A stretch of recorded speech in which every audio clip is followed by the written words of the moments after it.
our time to have, well, it's around noon, so you get the eggs here, like the omelets. There's that place just down there. For me, I'm not sure why, but when these bitter greens hit the grill, I'm going to save some of these for a saute pan. They just have this, when they're grilled, everyone in my kitchen kind of agrees that it has this sort of meaty quality. Yep.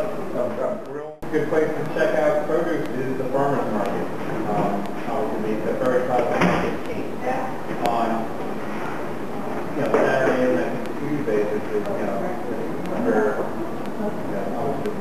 best place. There's a couple other farmers markets, the Alamany farmers market. Out on the backside of the Charlotte Hill is another good option, as well as the UN Plaza market.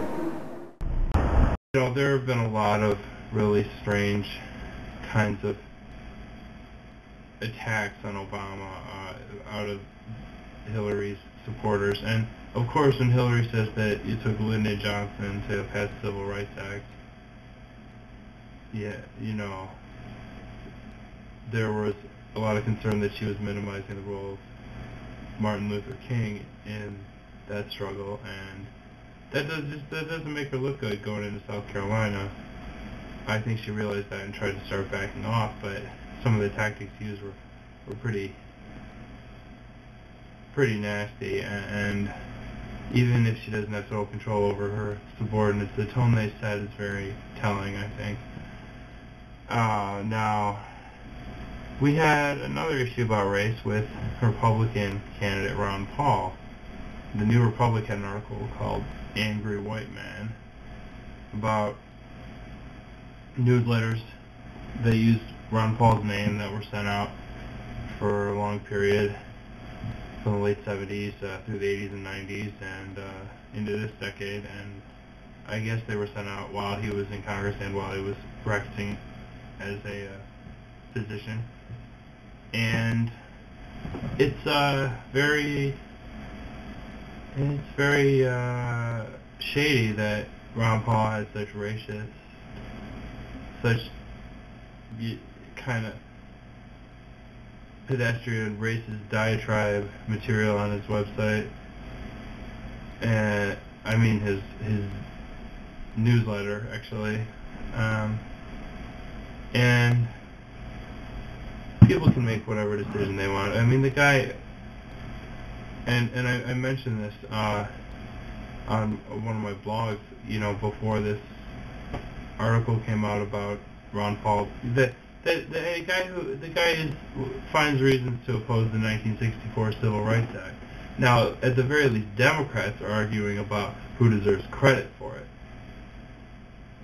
So, Ron Paul supporters, I obviously don't understand their reasoning for supporting him. In a lot of cases, some people are more in line with his beliefs than others, and some people just seem to be getting on that bandwagon for reasons that are actually kind of hard to understand. And this, I guess it doesn't really amount to that much, because Ron Paul obviously isn't being given much space to operate by the Republican establishment. They don't really like him, and he kind of, I guess he's become famous for calling them on their own stated principles, but even their stated principles are not very good in the case of the Republicans.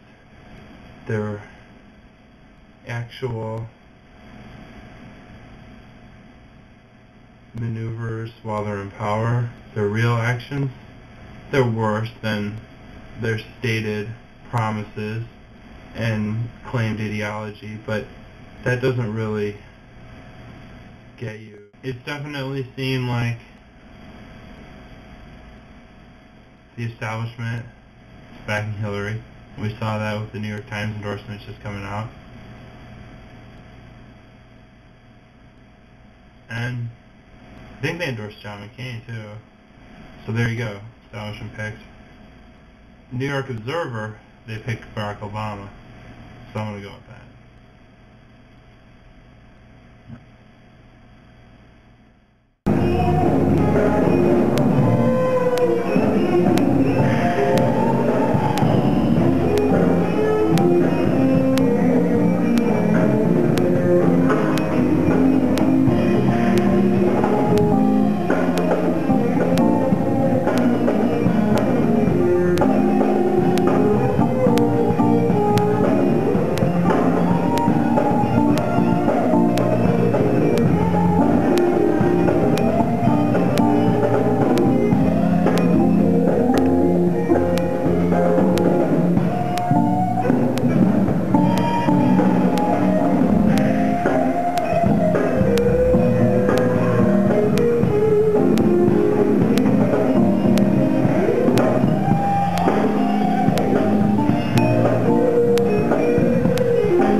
Neighborhood, and I just noticed that there's extensive renovation underway at a building here that's owned by SBC, AT&T,